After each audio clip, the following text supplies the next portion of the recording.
Hmm. There you are. Oh, yeah. You got it, girl. You're so techy. Just keep clicking buttons until something happens. Right. So then you can put it like on what's the other one? The gallery view, and then everybody can see everyone. So whatever you see is whatever people are seeing. So if I'm seeing Facebook right now, No, well, because that's what I'm seeing. so go to Zoom, go back to Zoom, go back to your little blue, so you can see all of us. Yeah. Oh, okay, down there. And so if Ah, and so okay. at the top, if it says speaker view or gallery view, like so if it's speaker view, you only see the person who's speaking. Yeah, yeah. Gallery view, then everybody can see. But so what I'm saying is like whatever you're looking at, Mm-hmm. we're gonna be able to see on Facebook. So I'm gonna go to Facebook real quick so that I can share it. So it's on Trinity page. Yes, it should be.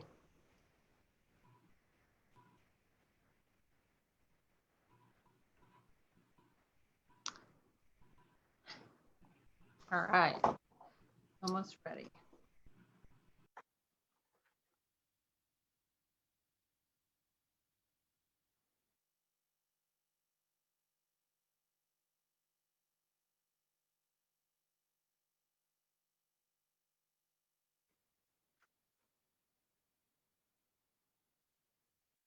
Yay. Okay. So I'm going to start with the prayer that Sandra offered on page 139 of the book for on the reflection questions or the devotional resources for chapter 3, which is on excellence. And while I let people in. So let us pray. God of all creation, thank you for forming us in your image. Thank you for giving us thoughts, goals, and desires. Help us remember that everything we do is for your glory. Help us strive to honor you in all we do. Thank you for the gifts you have bestowed upon each one of us. Help us be faithful stewards of those gifts. In your name we pray. Amen. Um, so I wanted to start with sharing sections of the book, of the chapter on excellence. And I wanted to remind um, folks that I really love the part where Sandra writes that um, excellence is not perfection, but it's not perfection either. It's not. So, strive to give your best. And that doesn't mean you can all the time. That doesn't mean you will all the time, but it doesn't then mean you kind of give up. And you just continue to try to do what your best is at that time. And so that was kind of right at the beginning when she gives a whole bunch of examples about where and how to strive for excellence. And before I read my section that I wanted to share, and if you all have the book, if you haven't already, if you would look for a section to share. I don't know. I don't want to put you on the spot, but you are the author of the book. So do you have any sort of summary or any thing you want to highlight about this chapter on excellence? Yeah, sure. The thing that brought me into excellence was exactly kind of what you're talking about. That for me, it's very important when I visit a church or I visit a place, when they do something and they're doing it, pretty good, and then I go back maybe a year, two, maybe even 5 or 10 later, and they're doing exactly the same thing. It's not, to me, it's not being excellent because you're not growing with your congregation or with the new people that have come in, etc. So to me, that's really important for us to look at our lives, including my own. I know the things that I'm not being excellent at, and I know the things that I am being excellent at. And for me, that's so very important, not to throw more anxiety on my plate, or to make me, feel like I want to run and, hide, but to actually just look at my life and think, how can I do this to glorify God? What am I doing to better at what I already do? Am I reading more? Am I taking time to rest? Am I exercising? Am I eating right? Am I writing? All of those things that are important to me and that are important for my life. How am I doing that to be excellent for God? And that's the same thing that I see in churches, when I visit churches. So for me, that's the lens that I'm looking through. It doesn't mean that, somebody who is just starting something out and is, like, for example, right now, in during the pandemic, a lot of churches are doing, big, huge things, but it's because they've already been doing that for a long time. And then there's churches who have never, ever, ever been on social media, who are starting, even just posting a picture or a thought or a prayer. And that, you're doing excellent. You are doing excellent. Do not hold yourself, like, don't measure yourself by other people, because that doesn't help. And I know that doesn't help me when I try to do that. How far has somebody gone, etc. So it's really important to know that excellence, for me at least, is on a sliding scale, depending on where you are. Now, if you start here and then in 5 years you're still here or a little lower because you've just gotten complacent, then you're not being excellent, right? So if at the beginning of the pandemic you posted one picture, and now 6 months later maybe you posted two and a prayer, that's wonderful. You're growing, you're trying. Maybe before you were sending a text, now you're sending, now you're doing a phone call. Or I think, how do we grow in excellence?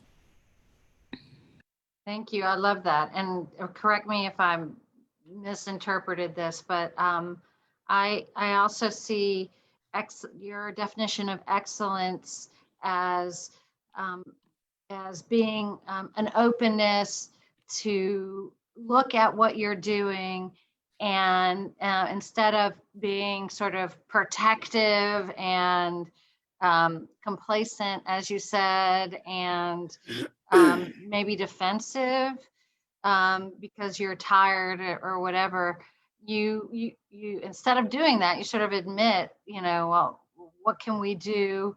Who are we not reaching? Is this all we can do now? But we can set a goal, and it might not be more, it just may be different Right. sometimes, Yeah, and right? yes, and one thing also, like when I speak with people, sometimes they'll say, "Well, if we can't do it, like, we're not going to do it." If Mm-hmm. we cannot be, have it with, have our service with a bunch of different lens angles, then we're just not going to do it. Mm-hmm. Or if we cannot do it in Spanish because we don't have anybody who speaks Spanish, then we're not going to, it becomes an excuse also. Mm-hmm. Perfectionism and excellence becomes an excuse of, I'm not going to try it then. And it's not, oh my gosh, look how cute Bunny looks. I like that. Collar, that's so cute. Um, it's, to me, that's also something that we need to look at. Like, for example, me, I always talk about my health journey, because I'm like, man, I really, sometimes I'm like, why don't I just go walk? Well, because I don't have 3 hours to go walk. Well, who cares? You know what I mean? Go walk for 10 minutes. You know what I mean? To myself, I can say that too. And because I know I can walk for 10 minutes, or I can walk around my house, for a few minutes. So for me, but then instead of doing that, I'm like, well, if I can't go, to the park, then forget it. I'm just not going to walk. So sometimes we it's an excuse to not do something instead of just doing it because it's something that will benefit me or others. And then just one other thing is it's funny because sometimes the new thing then becomes the traditional thing. I always have a story like our and I think I can say this in all love and publicly, is our jazz gospel service is wonderful. I love it. But one time we tried to because I thought it was the most open service, tried to introduce from the St. Helena's Psalter the inclusive language Lord's Prayer, and it did not work. I got so much pushback, and so there were two things there. Is that it's just because it was different at that time. And I was I was like, oh, these are, using the New Zealand prayer book and all kinds of um, contemporary music that's not necessarily in a hymn book, but you know, don't mess with the language. And so that taught me that um, a lot more education and conversation had to happen than what did happen. And so my part and on the leader's part, and then other is like people sometimes aren't as open as they perceive. So it kind of comes as a shock to everybody. And I just, and that because they love the service, and just because it's not a right one traditional service, it's become the traditional service in its own way. So, And I go to the 12:30, and I can tell you it is very traditional. For me, it's not like, more than, but I love it. But yeah, at the same yeah, time, I wouldn't call it like something more than traditional. yeah. Um, I had a conversation recently with somebody who was talking about they're a very progressive church, and they are. I've been there before. They're very progressive, young, etc. But they're very close to anybody who it does not speak English. And that is a problem, especially because they have a service they have a Latino Spanish speaking service. So a lot of times, like you said, it looks like from the outside in, when you go in, it's like, oh my gosh, this is really cool, different kind of music, different kind of word, even very progressive towards LGBTQI people. But then when a Latino comes in and has a thick accent, doesn't understand English, 100%, it's like, no, no, no, sorry. You're not really welcome here. Your changes we can't do that. So yeah, you're right. I mean, it's, sometimes what we think is something, changing, it really is just making it the same, but it looks just a little different. Yeah. And so we have to keep looking at that. Does anybody else have a chapter or not, or a portion of excellence to start out with? Because I feel like I just spoke a lot. So I want to open the floor a little bit to folks. Do you have a paragraph or a quote or a story that you would like to share from chapter 3? So one of the things that I liked in it was what Scott Gunn said about when you're getting ready to do these things, and the his 3 guides of excellence, these kinds of things, are to pray a lot and remember that it's not about us. It's about it's really about Jesus and spreading his word. To be humble in things and to speak the truth in love, to be honest. So he says to pray a lot, be humble, and have honesty. And I think, if you have those things when you're going into anything, trying to be excellent and do your best, if you have any of those things, that will definitely lead you to doing something that's pretty authentic and genuine, in the right spirit of things. It doesn't necessarily mean that it's going to come out and be perfect, that there still can be a learning curve, I think, in it, but it's a good way to get started and be started on the right foot. Just a little secret about this. They had cut this from the book, and I was like, I need this in the book. So anyway, it's just so funny that you mentioned it, and because I remember that when I was reading back, at one of the many edits, and I was like, wait, where's Scott's whole thing? Well, now you can go back and say, see, told you so. Samantha, what page is that on? That's on page 63. Yeah, that was mine too. So I'm really glad you didn't let them cut it. Yeah, it's at the bottom of 63. She starts talking about him at the bottom of 62, and then he tells a little bit about his story, and then at the bottom is sort of his summation or whatever.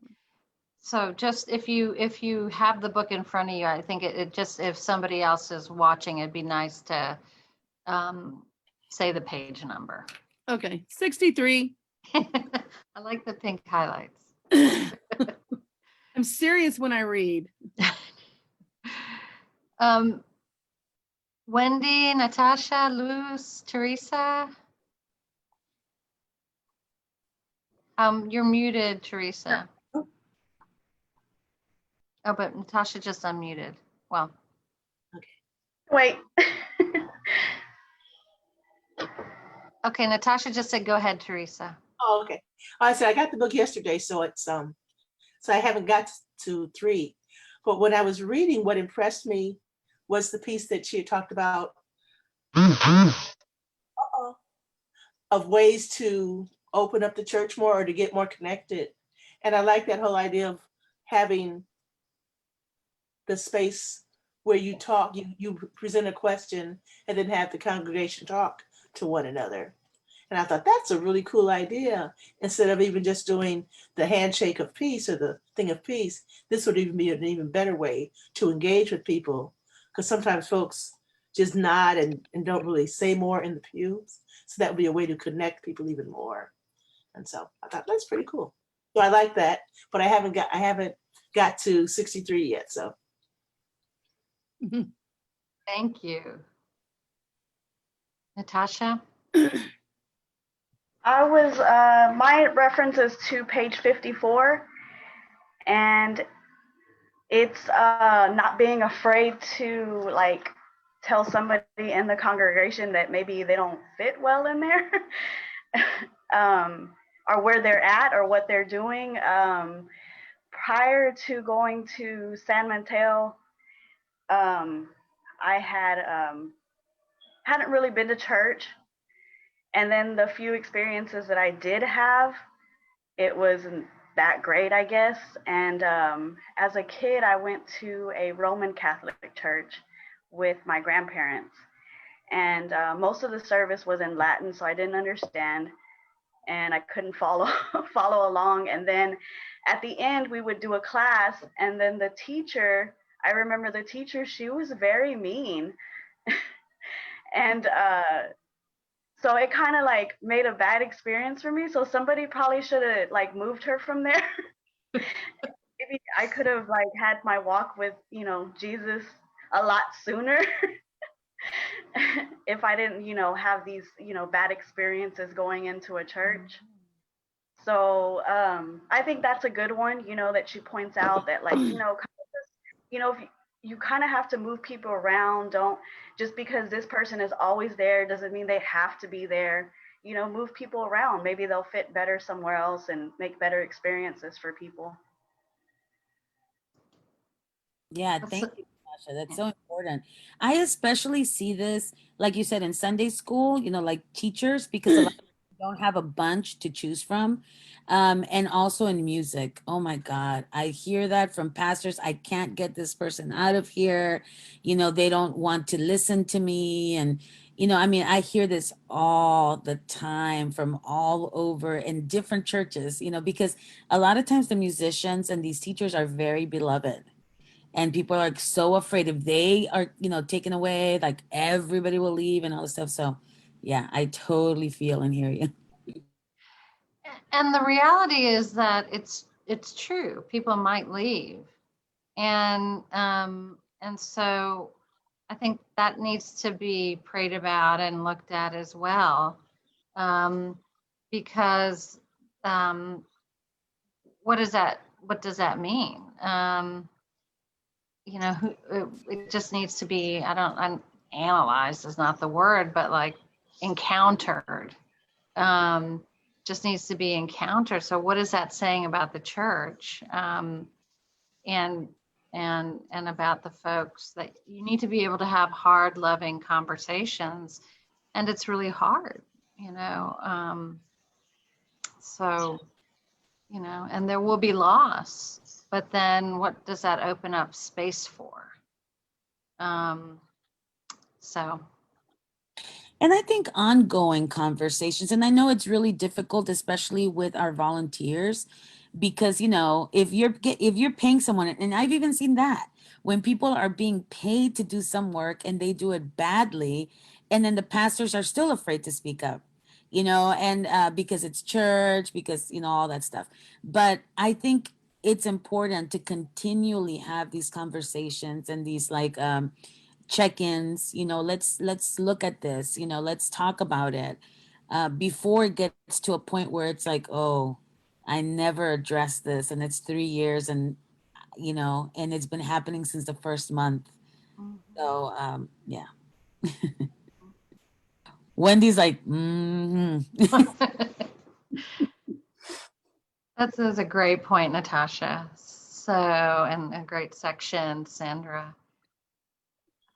Somebody else have a section from chapter 3, the chapter on excellence in Sandra's book? So this is Luz, and on page 56, I think to go along with what you were saying right now, Sandra, is the whole check-in thing. And, you know, looking at the things that we have, and once they're in place, following up with that, right? Like what's working, what's not working. And from everything from just like, if we're looking at nursery or we're looking at children's the programming, what curriculum are we using? Is it working? Is it, you know, what does the nursery even look like? Is it visible? Do people know that it's a nursery when they walk in? Are there desks or are there cribs? And, you know, and thinking of all of those things as far as a church and what makes up the church, right? And so I think that was one of my favorite parts, just to check in and to follow up with whatever ministry, whether it's youth ministry, adult formation, following up on what are the resources that we're using, how accessible is it, how visible is it when people are, you know, there at the church, how much of it do we have, how many resources do we have even on our website, what can people see when they go and check it out? I mean, I love that because I think that really helps to frame how we plan and how we prepare for the future, and it holds us accountable too. And there's a time frame, you know, versus saying like, okay, well, I think it's going great and we're just going to leave it as is. So I think for me, that paragraph on starting on page 56 was very helpful to kind of see it from a different perspective. Yeah.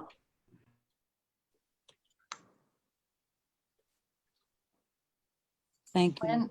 Wendy, do you Yes. have a? I do. I have a sentence that I really like, and it's the last sentence on page 53. And it says, none of this needs to have a huge dollar sign attached, but it must have commitment and effort. And I think Sandra mentioned this at the beginning, that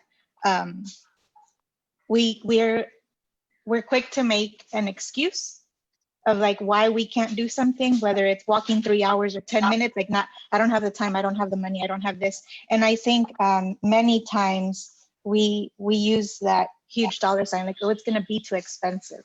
It's gonna be too expensive to do this. But we're quick to spend money or throw money away on something else, but not spend money in committing to growing what we say is important. So I really like that sentence. Yeah, I really like this chapter. Not again, not to be perfect, which I certainly am not, and which Trinity certainly is not. But I do have a philosophy that, you know, if we're going to do something for the folks that are here, you know, we're not the largest children's program in, you know, in Houston at our church, but for the kids that God has drawn here, we want to have excellence. And so we've had to evaluate over the years what that means. And a few years ago, well, when I came, and still, they were really committed to the younger kids having catechesis of the Good Shepherd. We had an excellent teacher, Janice Jays, who was trained and wonderful and amazing, and with the kids. And then she got cancer and she sadly passed away. And we didn't know what to do really because we couldn't afford another full-time person. Everybody we reached out to wanted to be a full-time family person or a full-time priest that had an associate that had this. And we just didn't have that. And so we thought, well, why don't we train the older kids who went through catechesis with Janice and have them pay for their training and then pay for them to be there. I know it's a volunteer thing, but it's, and then normally, but pay for them to be there on Sunday. And then we'll have people who have lived through it, who've been trained and have an incentive to be really responsible and teach them about giving back to the church and stewardship too. But anyway, so it really worked. I mean, up until the pandemic, which now we're still, but it was really, and we don't have a huge amount of kids at that level, but what they receive is excellent because I believe that we should have a level of excellence for the kids that God sends us and the families that choose to come here. So One of the things that I really love, Hannah, is also that I was going to call you Colin because I was looking at the name.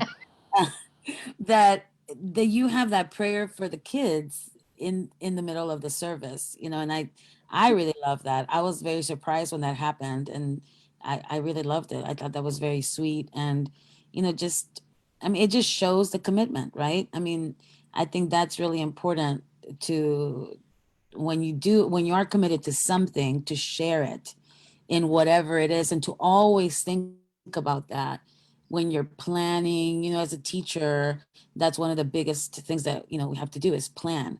And so I remember in my planning, I always had like on the side of my notebook just all the things that I knew that I had to touch on, that I had to do to incorporate it in my lesson plans. You know, but and so that's kind of what I, you know, tell people, you know, if you have to write stuff up, especially when I talk about justice, racial justice, is, you know, if you have to, you know, write down, I have to have a Latino, I have to have a woman, I have to have, you know what I mean? Write it down. There's nobody's going to see it, you know, but then that will always help you focus on what you need to do. So it's the same thing with here. If you really are committed to youth and children, then always have that as a focus. Whatever it is that you're doing, all of your programming should have that as a focus if that's really what you're committed to.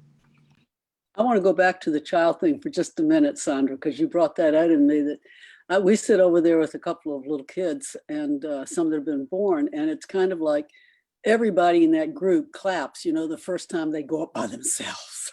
Oh, it's so exciting. And when they come back, it's just, it is a wonderful thing that I just love about Trinity.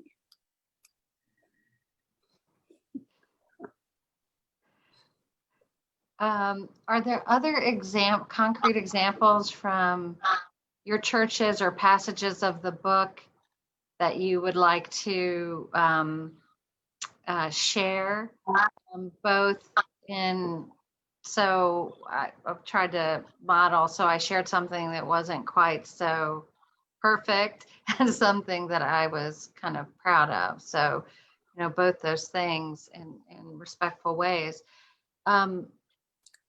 If there's anybody who wants to share in that way, and then we'll move to questions, the reflection questions for excellence, or maybe even comment on how you think respectful relationships and excellence connect.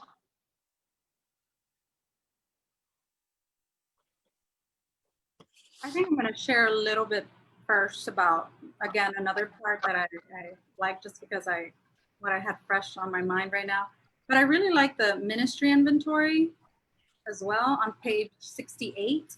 Yes. Because I just feel like that, like you were saying, Hannah, about just the importance of the things that are working and the examples that you see. And I love the way that, you know, it's saying like this can be done as a small group with the vestry, but it can also be done as a whole with, you know, with the whole congregation. And I think that's important to know as we go on to kind of think of examples or in our own context, whether it's, you know, whether you're a teacher and you're thinking about your relationships at your school, or whether you are part of the vestry, like vestry at a church, or whether you're part of the clergy of a church, you know, and or just the lay ministries as ministers as well, and putting that into our own context.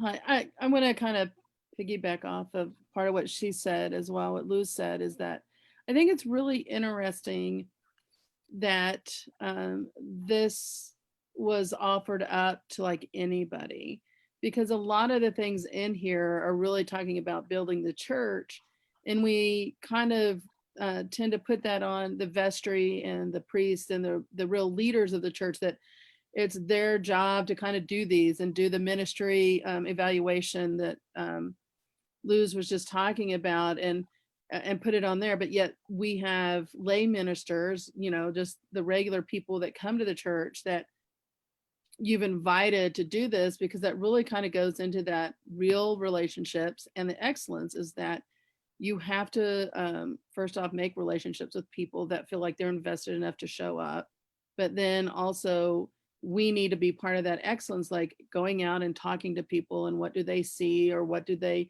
want, and from the church, or what, you know, what needs need to be met. And so I think that after last week, I was like, you know, this really seems like this is something like the vestry of the leadership should be looking at and dealing with, and taking all these inventories. And then I was like, oh wait, we're supposed to be the arm and the feet of the church as well. And so I think that's kind of maybe a little bit more out of a box than what you tend to see these things in, right? Am I off base? And I think we have, like, the church has had several different survey kind of things to talk about and see what people want, and, you know, what people are happy with. I mean, I know that I've experienced that through Trinity as well, getting our viewpoints. I have to say though, sometimes I'm leery about saying anything and having my name attached to it, because then the next call might be, hey, what were your ideas on that? What can you do? And they're like, wait, how am I the head of this? I mean, Well, well, Very hey, much. that goes back to being a visitor and bringing up the elements, saying, hey, can you guys take this? I'm like, how do they get up if we don't take them? Because every time we showed up, we got asked to pick up the blood and the host. trying to be inclusive. The ushers are just trying to be inclusive. Renee and I would look at each other like, don't they have anybody else? Like, what are they doing? We don't come. We wanted to be inclusive, girl. There's a lesbian couple, get them. Well, yeah. It worked. So I just wanted to respond to Samantha and say that, and sometimes when you put something out, like we just expanded our Sunday morning offerings, and had some issues this morning with the 8 o'clock morning prayer, but the lay folks who normally meet up for tacos after 8 a.m. got together for a Zoom meeting, and that was initiated by Samantha. I did not ask her to do it. I want to be on record. It was her own initiative, and it worked. People got together and are connecting in new ways, even this many months into the pandemic. And even when we failed to offer what we had planned to offer, that happened. So I was just very proud of that fact, and of Samantha, and of everybody, and didn't feel like it was all on me to make everything happen. So, because it's everybody making it happen. You know So, why I did that?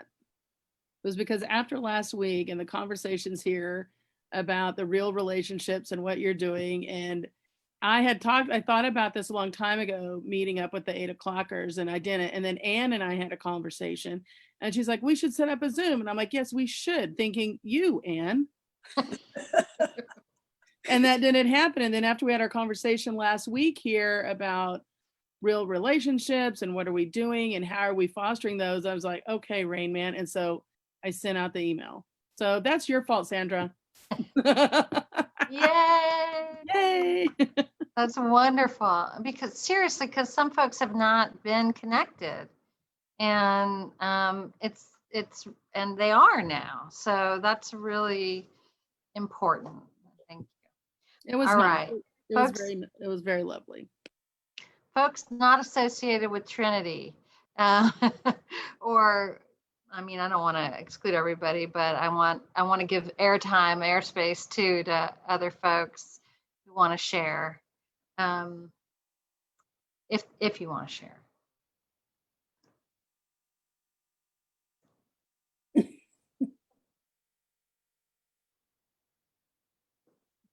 No. Okay. So let's go. Was that enough time? Because I know sometimes people are trying to unmute. Okay.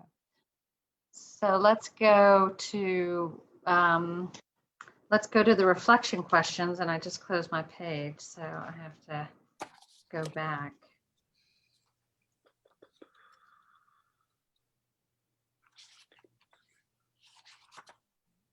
Page Sorry. 41. 121. No, 141. 141. I'm sorry. I just closed it. I got excited. Okay. So if someone has their book open and on page 140, would you like to read the scripture questions that we can, the scripture passages that we can root our conversation in? So maybe Teresa, I see you're unmuted. Do you have the book in front of you? No, I don't. This is Okay. it. Okay. Wendy or Natasha? Or I have it. Amy raised her hand, so that's good. Yeah. You want me to do one? Yeah, just Okay. do all three. Ready? Oh, okay. All right. Whatever your task, put yourselves into it as done for the Lord. And then finally, beloved, whatever is true, whatever is honorable, whatever is just, whatever is pure, whatever is pleasing, whatever is commendable, if there is any excellence, and if there is anything worthy of praise, think about these things. And finally, show yourself in all respects a model of good works, and in your teaching show integrity, gravity, and sound speech that cannot be censured.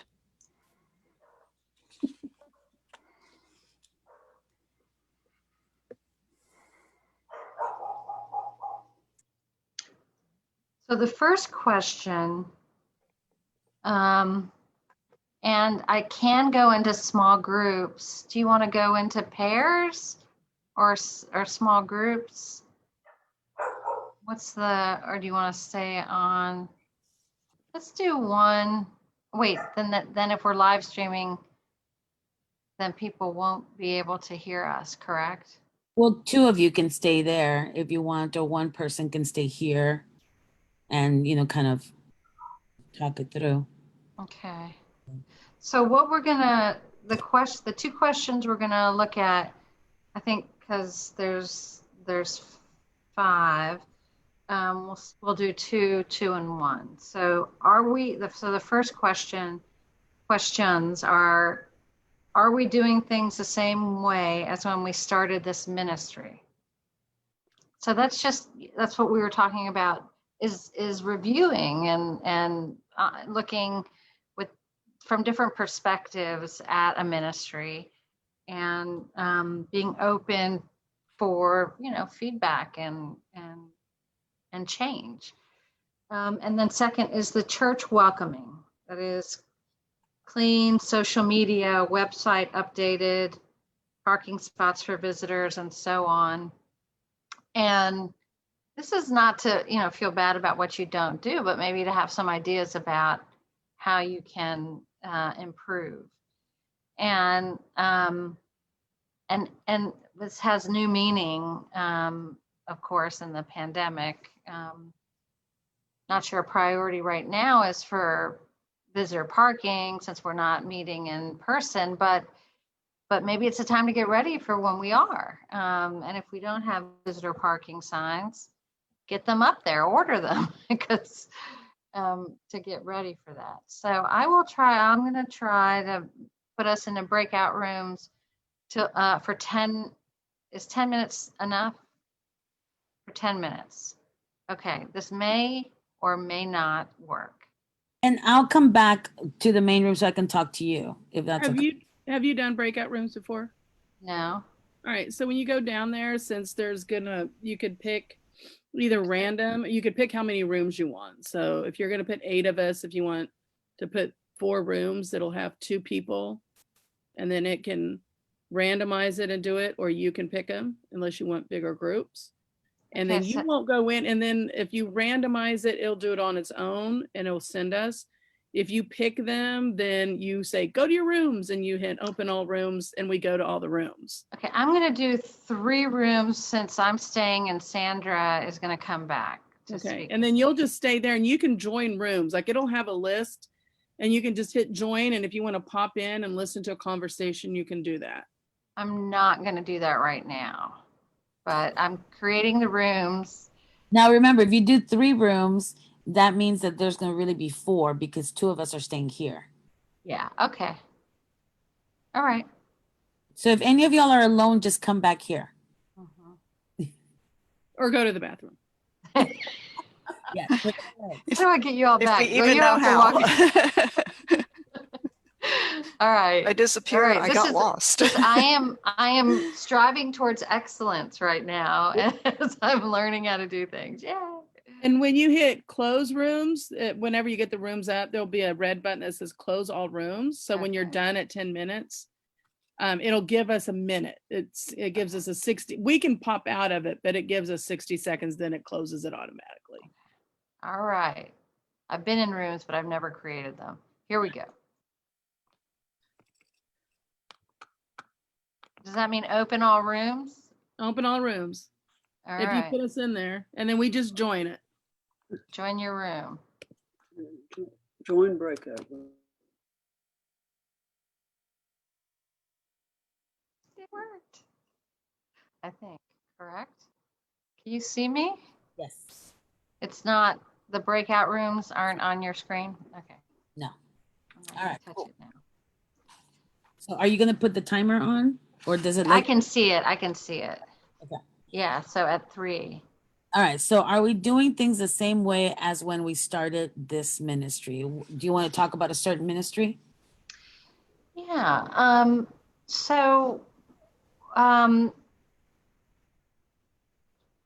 Yes, spiritual discernment, or one of the things that I didn't share, but because other people were participating so well, was your section on spiritual inventories. Mm-hmm. And I really like that. And I've always wanted to incorporate that into our leadership development and our, which is, inviting people into different ministries, which I think we do well. So we do have, it doesn't always work perfectly, yeah, but we do have places. Nobody was in my room. Okay, well, glad to have you. So we're talking about spiritual inventories. And so I think that could be added, a spiritual gifts inventory, which I do have,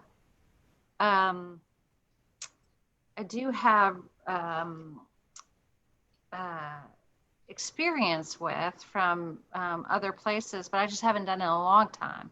Mm-hmm. So when I first came to Trinity, we had to sort of develop a culture of meeting together as ministry heads to get out of sort of the silo. I'm doing things well here, and that to get the idea that we're all sort of owners, stewards, not owners of our ministries. And we do have discernment for ordained ministry a lot. We've raised up a lot of ordained ministers, but that leadership discernment and spiritual gifts inventory is something that's lacking. We've been sort of doing the same thing over and over, and it's a little stale. Not right now because it's a pandemic, but so I'm really interested to think of how to develop that a little bit more. with the folks that are looking to incorporate more and discern more what God's calling them to give through this place, Mhm. or in their community. Yeah. So that was Teresa. That was. Are you doing things the same way as when we started this ministry? And I think part of that is the answer to that is yes, in terms of leadership development, like leadership development for ministries and in ministries. And so I really like that question, Teresa, that she talked about spiritual gifts discernment. And so that's going to go up on my list. Like that. How about y'all? We have 4 minutes left. Okay. Well, I really like that idea because I think it's sometimes people don't know what they have. Mm-hmm. And so if we just open, because, and then we'll go to the same people all the time. And people will look back and say, well, I wanted to, but I didn't know I don't know the people. And so you have that kind of thing happening. So if we kind of like did a banquet, kind of a share your gifts, kind of like the drummer boy. These are the gifts I bring. Mm-hmm. And everyone brought their little piece, but their little piece is huge. But because it's not being acknowledged, they don't know how huge it is. And then we'd have this massive table of, so I like that whole idea of spiritual gift ministry. Yeah. I know there are resources. We just have to make it a priority to look. Yeah, I do. For me, I think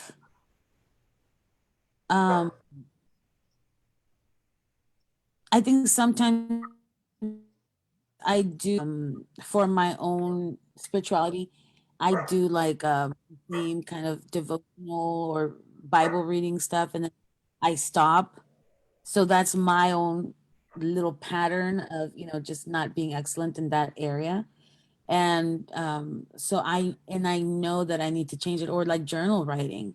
My spiritual director told me that I should be writing more, and I haven't really done it as much and as often. So it's like I do the same pattern of I start and I'm excited and I, get a pretty little journal and then I stop, and I have like one of my friends, Marcia, actually, she posted a picture of, she ended one of her journals and she was like, oh, I love, that feeling when you finish a journal. And I'm like, I actually truly have never ever finished a journal. I started many. I have so many in my my bookcase that I have started, and they're all real cute, I have never finished one, so I don't know that feeling, that of satisfaction, or Awesome. and so I really, I need to be intentional, and that's really the word of intentionality of, putting the time where it's like, okay, at this time I'm gonna be writing, whether it's one word, reading one Bible verse, whatever it is. And I think that's another thing that, again, that excuse of not being excellent for me, that, oh, if I can't do 30 minutes of Bible reading and Bible study, then I'm not gonna do it, and that's silly.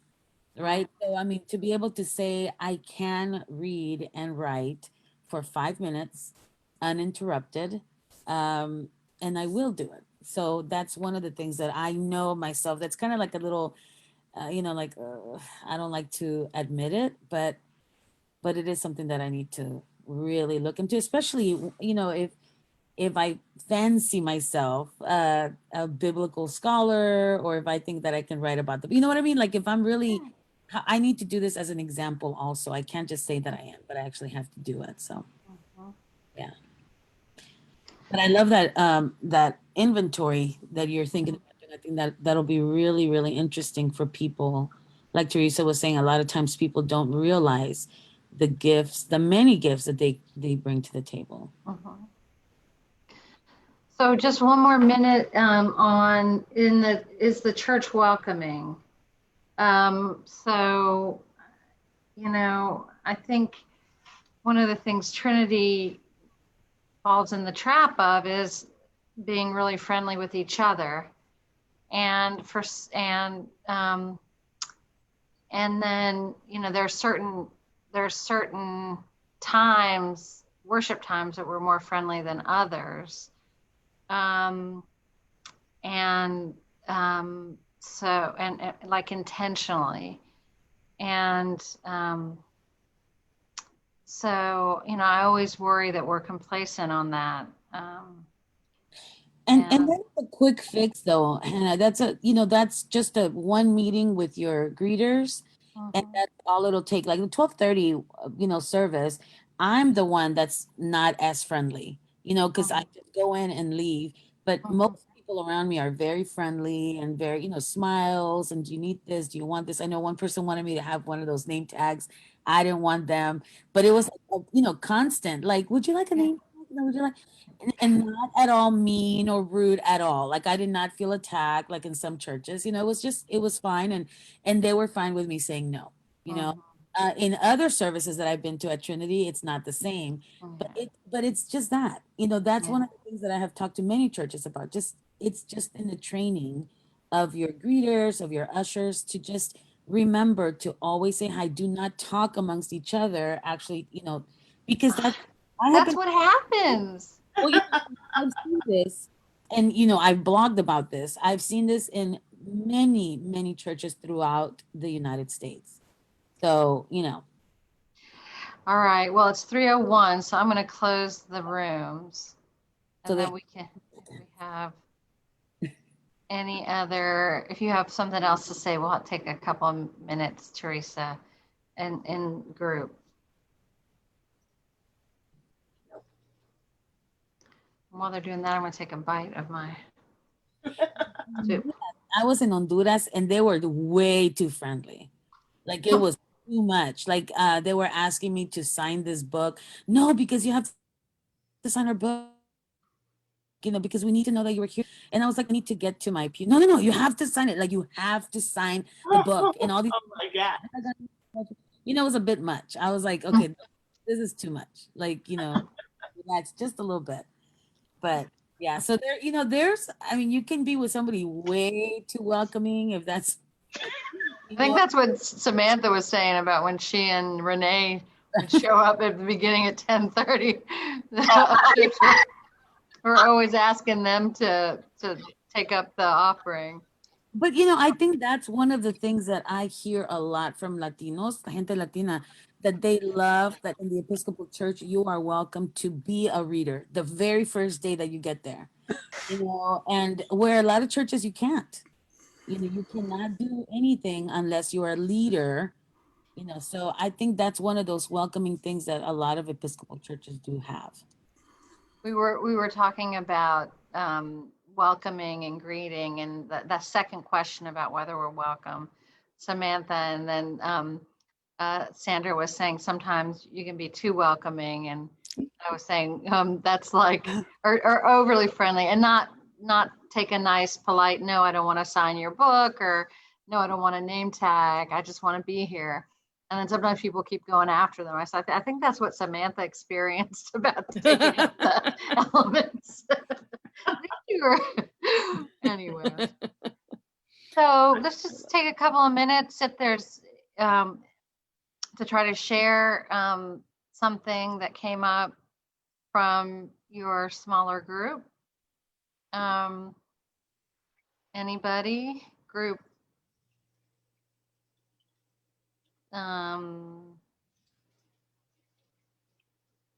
We said we're One? not doing anything the same old way, and we're really doing the new stuff well. Okay.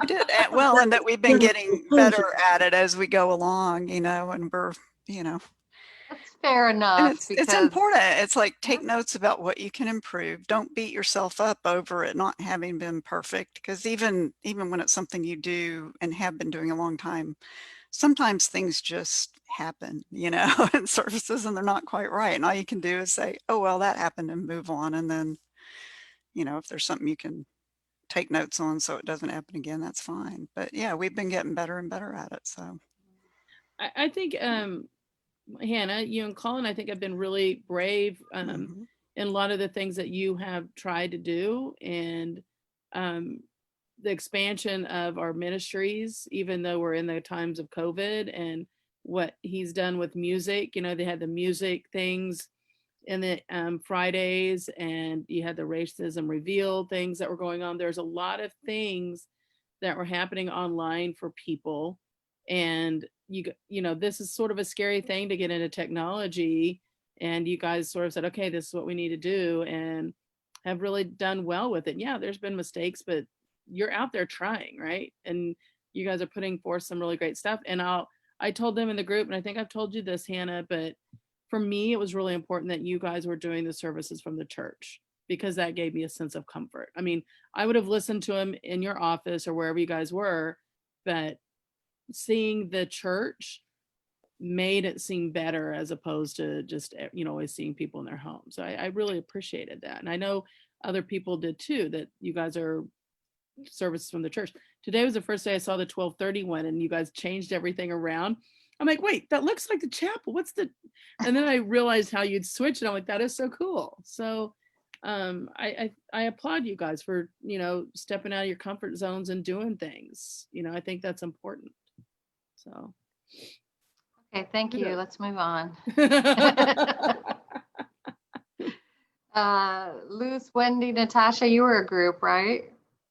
Any comments on the two questions? Anyone reaching? I'm like waiting a second. I'm like, let me see if I see like someone reach to unmute. I think we had a really good conversation. We were just talking about, well, you know, for me, I came during this pandemic, so I really don't have a baseline to say like, oh, it's, you know, it's how are things going? How does it compare? Like, which is very helpful for me, and which is, I think it's a blessing in disguise, you know, where I'm like, okay, I don't know what it used to be like. So this is how we're doing it, and this is how we're gonna go with it. And so for me, it's like, yeah, it's going great. Like it's going good. And but really, Wendy and Natasha also pointed out just some gaps or some places where their experiences were a little different, not necessarily in a bad way. But one of the things, for example, that was also mentioned in our group was about how do we follow up with those who are newcomers, and then all of a sudden, you know, right now there's nothing for them. How do we connect? And then, but also the wonderful things being done, right? Like the extra services online, the just going above and beyond to make sure that even the kids have an activity to do, or that there is a service where we are praying for people, or we're inviting people into prayer. Those were some of the things that we were talking about. And the second question was also the same, just how we keep up, like how do we follow up with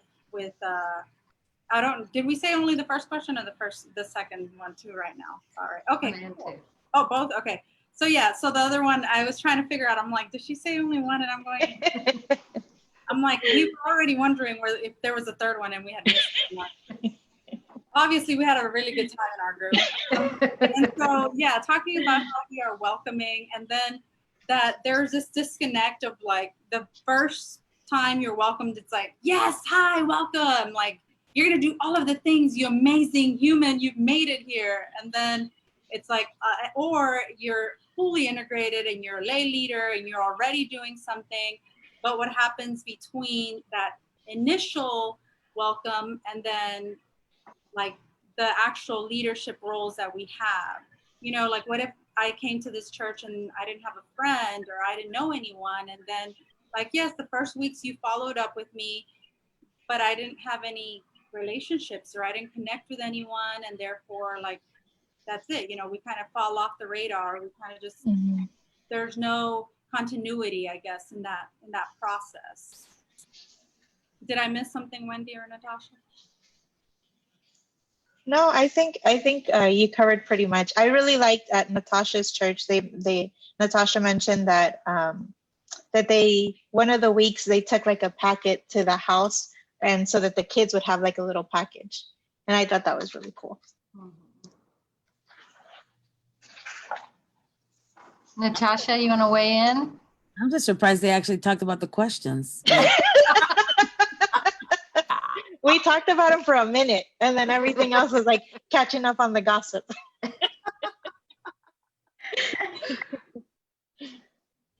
No, they highlighted what I talked about. So Okay. So we're going to go for another 10 minutes and just do the rest of the questions. The next 3 questions. You can pick one and just talk about that, or you can go quickly through all 3, or whatever you get through. And then just to make sure you didn't just gossip. No, just kidding. You all 3 have no. Just talk about whatever you want, and we'll share it when you get back. Okay. Well, they'll mix up again, right? So we'll do it random. We don't know if they'll assign you the same ones. Okay.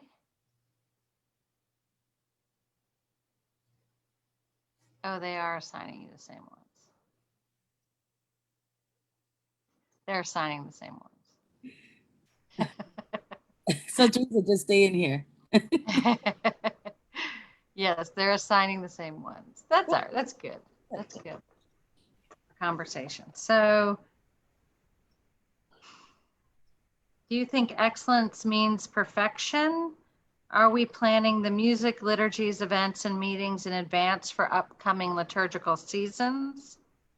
Are we asking people who come visit our church to have an honest conversation of what went right/wrong? So we talked about this, and it wasn't because of the book. We were just talking about another thing with one of my jobs, and one person said, I strive for perfection. And she said, so for her, perfection wasn't like a negative word. It was an actual, for her to reach towards it. And then in the same conversation, we were also talking about people who just cannot handle that word, that excellence for them means perfection, which is a very negative thing. So I think that's totally each person, how they view it. And I'm sure it goes back to our family and, just other experiences that we've had. But yeah. I don't know how y'all think. Perfection Go ahead. Perfection for me has always been a no, because it's like, no, Jesus was perfect. And if you said go for perfection, the response was, only Jesus was perfect. So, but striving for excellence is crucial, because then there's that bar that you can reach, and and that bar moves. Yep.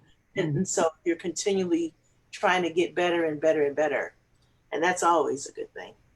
Yeah. We rise. Yeah. So I'm very leery of perfectionism, which I think can lead to it's going to sound extreme, but to mental health issues. Like it's sort of the inverse, because if you can't reach a certain level, and I see a lot of that in Episcopalians, and then also teenagers, and then also have encountered perfectionism as a sort of a control mechanism to be able to, there's one grammatical error in the bulletin, and they have to show it to you. And so I'm the personality where I can go, I put that in there just for you, but other other people, the people who actually do the bulletins, it can really wear on people. Yeah. And so there's a balance there. And it also depends on how, I think that's where stewardship and well-being, sort of the cycle of blessings in terms of wellness, is somehow, we do want feedback, but if every time anybody talks to you, I'm thinking particularly of one person that's pretty much a full-time volunteer here. Anytime anybody talks to her is to tell her what went wrong. Mm. And people forget, and these aren't bad people. They just forget that in their striving for excellence, they're talking to a human being who hears it all, and so kind of looking at how to teach that awareness, Mhm. because they're not even rude people, but it's just how to strive for excellence and wellness at the same time. I don't think perfection is a bad word, but in our context, I think it's a triggering word. Does that make sense? Yeah. Um, and we had just kind of thrown out. I love to plan. We had gotten to the point where, like, I think good administration is good stewardship, and it gives you freedom. Like, if you plan things out that happen all the time, and it's not like a new idea every year, or then you can add, like, then you can get things, and you can share if there's written out things about how you do certain things. Then you can share leadership, and you can share work, um, and you can share the joy. I mean, there is joy in doing these things. But when COVID started, I mean, so we had this parish life guide and all these calendars, and it just went up in the air. So we just started doing that again, and I have to admit, it just, like, it really gives me joy. And maybe a little bit like wanting to feel a sense of control, but it's not bad in this case, right? So anyway, I'll be quiet now. Yeah, I think planning is very, very important. It just shows love and commitment to the church, and or whatever you're doing, and it shows, but I'm the type of person that I think of something uh, right now, and I want to do it right now. That's just the way I am.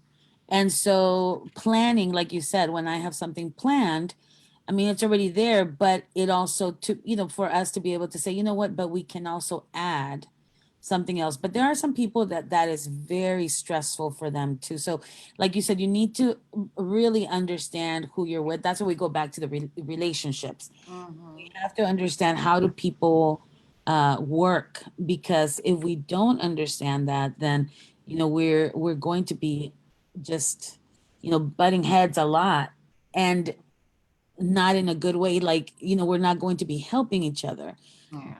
So it's really important to know each other and to respect each other, so that when we do come into these places where, like, I want to do something tomorrow, and you're like, Sandra, but that's not in the plan. But then I'm like, but it really goes with whatever we're doing tomorrow. And then you're like, yeah, but that's not in the plan. You know what I mean? And then, but it Mhm. just what, but could you see it in this way? And then you may say, okay, you know what I mean?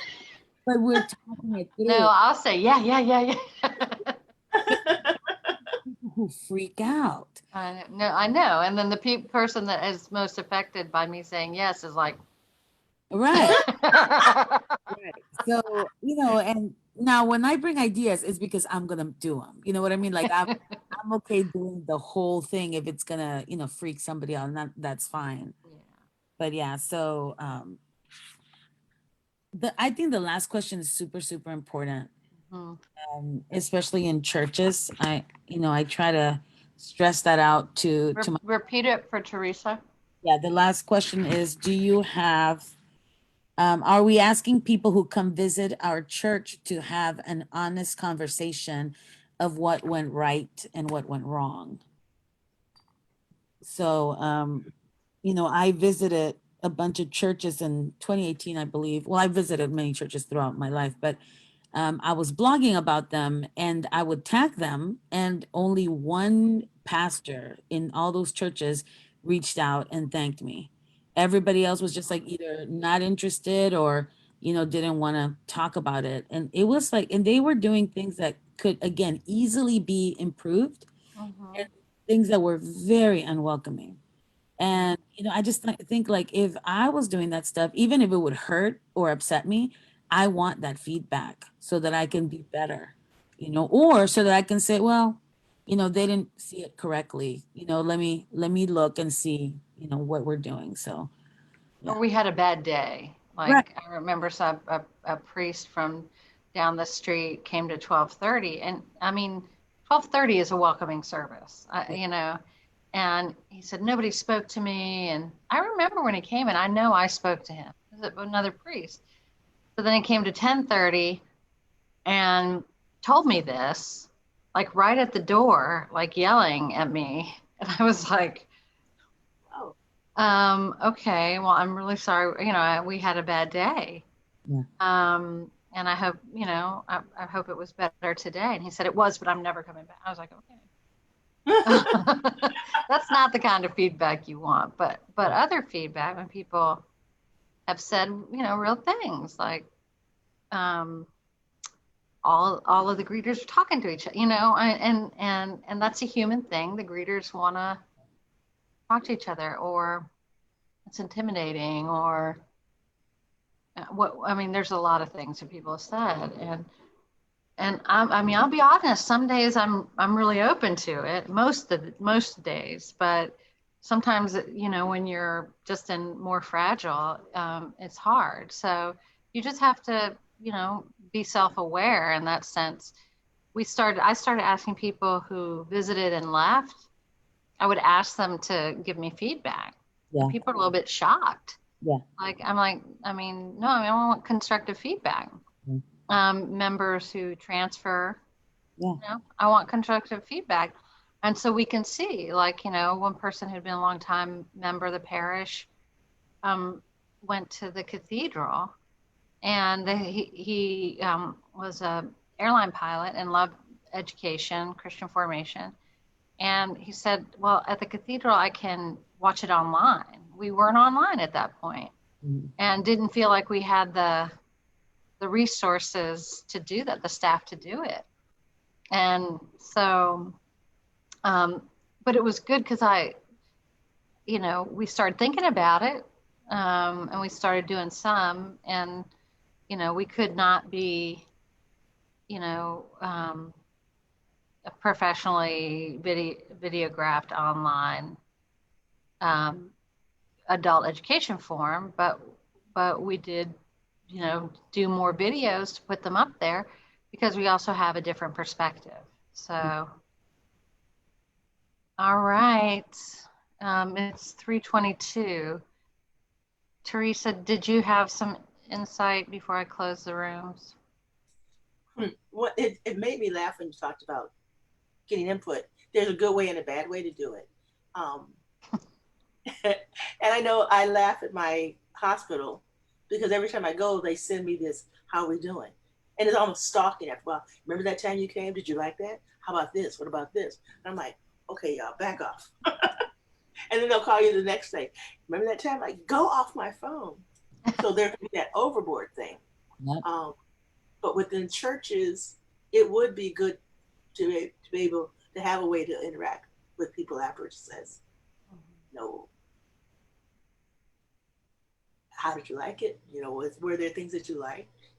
Were there things that made you standoffish, or did we put you off in any way?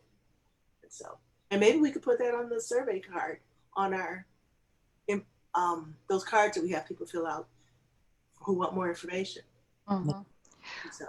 So we do send it out in our follow-up emails, and we do get some information, but we've been really spotty during the pandemic.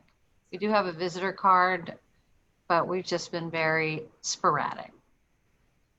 Well, the only card that I filled out during all those months that I was visiting was one where 3 people asked me to fill it out in a very nice, non-threatening way.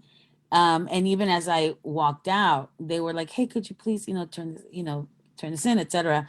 And the pastor actually just called me. It was like less than a minute phone call, and they were just like, "Hey, we're so glad you came. Hope you're doing well. Is there anything I can pray for you?" And that was that. And so I really, really like that. But all the other ones, it's really difficult. At least me, I'm not going to to fill one of those out. I just don't do it.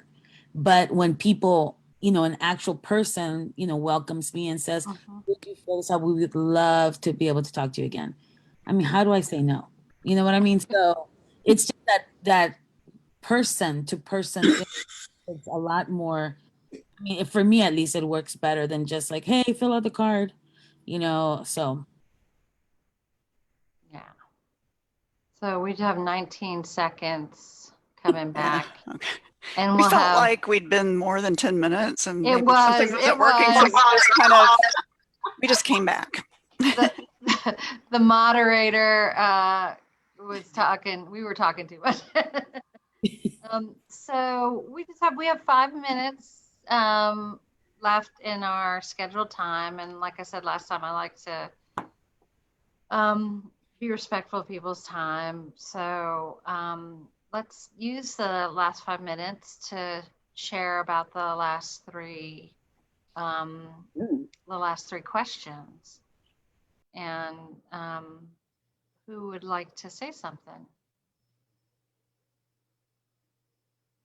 So in our group, we got the same 3 people in our group, and and and we only talked about the third question, which was about I don't even remember it anymore. Do we think that excellence means perfection? And we said no, because we thought of it more as a excellence is striving to become better than the person we were yesterday and the person that we were last week, and so on and so forth. But that it becomes difficult when we have one of those days where we just don't want to get out of bed, or we just don't want to, be everything to everyone. And so it becomes very difficult in those days. But that doesn't mean that if I have a down day today, that doesn't mean that tomorrow I'm like unworthy because I had a bad day. Like I can still, pick up where I left off and then try to do even better. Yeah, that resilience piece is really important. Not speaking from any experience about doing things badly and then having to keep going. Well, Thank you, Wendy. Lucy? I just thinking that, only God is perfect. I forgot to say that, group. That's one of my favorite sayings. But also, we liked the way that we kept going, even if there was a problem with the lag time in the services the first couple times and that kind of stuff. And you all just kept going and making it work and fixing it better and better. Somebody fill that out for me, somebody in my group. Amy, Samantha, Al? Well, I don't know that there's much to add. It's true. It's like every time we do these things, you can learn something and then make improvements from there. And then sometimes even when you've made the improvement, sometimes there will be days when it still just doesn't go right. Something happens and you just have to move on. You just can't get stuck in it and, mourn that, and just go from there. Like you said, get up the next day. We all have bad days. So Amy Luke is the best senior warden ever. Take yourself off, brush yourself off, start all over again. That's right. That's all it's really your only choice, honestly. You can just get mired in all of it, or you can say, yeah, I wasn't good this day and I'm going to try to be better tomorrow. That's all you.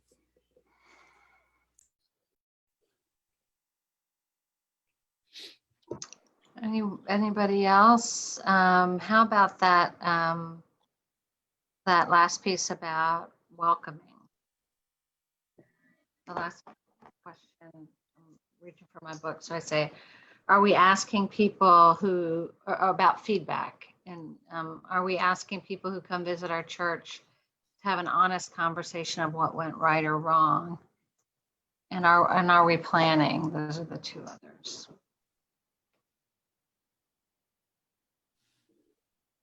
We said the staff was doing the planning with input from everybody else. for all the different things we do. Well, that's what we're here for.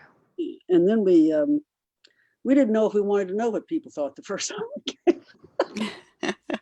In the sense of it may not have been what they were expecting, but you know, we can't switch everything immediately, but maybe the second time. Then Amy, you. Yeah, I was thinking you don't want to put somebody too much on the spot too soon, you know, like the first time they come, well, how'd we do? You know, kind of thing. It's just like, I don't know. I don't know that I would respond to that very well. I'd be like, let me process on it. So, but I do think it's important to get feedback from people who are fairly new to the church while they're still new, so that you're getting that fresh eyes feedback, you know, because you assume that, hey, what you're doing is working great, right? Because nobody's told you different. So it's good to stop and ask. And That's Yeah, go ahead. it's great to have people like me as friends because I will tell you the truth. yeah, You know, and just because I want you to succeed and I want you to, you know, be the best that you can be. So if you have friends who are honest and outspoken, they're the best to bring, you know, to ask to just, you know, go to your, you know, to your Zoom church one day and just to, you know, give suggestions. And just remember that this is not an attack on you, but just literally to help you, you know. And so if you're not ready for that, don't do it. Mhm. Well, I think more about what she's saying isn't, you know, not a friend, it's somebody that's brand new, right? So they've been in church one time and they still may be processing what they heard and what they saw. And you know, in your first chapter or the last chapter, we're talking about building these relationships. And so you know, when we talk about how we converse with people and try and build that relationship, I don't know that you could get really a good, honest answer that first time because there's not that relationship there. So they're either going to say, oh yeah, everything was perfect and wonderful, I've never been to a place so great, not after any reflection, right? Because they don't want to offend anybody, but that may not actually be true. And so I think, you know, what, you know, we were talking about is we want to approach people and talk to them and try and get to know them and have those other conversations. And then after we've done that, then we could say, hey, you know, what are you thinking about this? I mean, is this what you expected, or what do you want out of a church, or what do you think? And I think that point we can get to somebody who's maybe going to give us feedback after they've been there and they've processed. Because I don't know about you, sometimes I go to church and I'm like, this is awesome, and then, you know, for the day or two I'll be thinking about what was said, you know, and I'll still be processing things. And so to ask me what I thought Sunday and then ask what I thought Tuesday could be profoundly different. Not that it's negative, but profoundly different based on how I process what had happened. So Natasha has her hand. Oh, I'm sorry. I thought you were finished. Tasha has her hand up. Yeah, I think Wendy said this, and I really liked it. She said we strive to be perfect, and then we forget to be authentic because we're so caught up in trying to like have this perfect image or this perfect, you know, setting, and you know we forget to be authentic, and that should be first, is be authentic. That's good. Any last comments? It's 3:33. Thank you all for being here for this great conversation. And Sandra, I hope you took in the parts that really inspired people, and that this conversation is already having a difference, especially at our church, with just some of the things that it's holding us accountable to. So thank you so much for being with us, and thank everybody for being here, and hope to see you next week if you can. And God bless you all. Thank you. Bye. Take care. Be safe. Be safe. Yes.